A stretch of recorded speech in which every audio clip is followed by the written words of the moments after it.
The Kindle Fire HDX7 is Amazon's new flagship tablet. It costs $229 for 16 gigabytes of storage, $269 for 32 gigabytes, and there's a 64 gigabyte option for $309. The HDX is smaller, thinner, and lighter than the company's previous 7-incher and has a 1920 by 1200 resolution screen. Both the power button and volume rocker have been moved to the back, and while the buttons are easier to find and press compared to the previous Fire, having them on the back takes a little getting used to. Sometimes when I'm holding the tablet, it's easy to forget whether it's the power or volume that's on the right or left side. I do think it's really comfortable to hold in one hand though. It's well balanced, light without feeling too airy.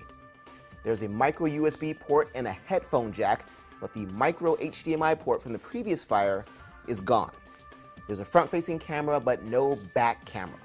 The new version of the Fire OS is more a refinement over last year's than something completely new. The carousel returns, but swiping up from the home screen now brings up an array of your installed apps. And thanks to the higher resolution, all menu items can now fit on the screen at once. The web experience has finally been fixed, now feels fast, without the bugs and sluggishness that plagued previous iterations. Also, email and calendar apps have received some small but useful interface improvements.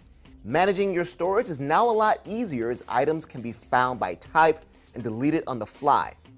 And while we're on the subject, 16 gigabytes of storage, about 10 gigabytes effectively, is fast becoming too small if you want to store HD content. The 1080p version of The Avengers would not fit on the tablet, even with no additional apps or content installed. I instead had to settle for the 720p or standard def version. Mayday is Amazon's new customer service feature for Kindle Fire owners. If you're having trouble with something, tap the Mayday button, and within 15 seconds, at least that's Amazon's goal, a real-time video chat window of a customer service rep will appear. Thank you for using Amazon Assist. I see you've hit your Mayday button. The rep can't see you, but they can take control of the system. They can also draw on it in order to illustrate how to do whatever it is you need to do.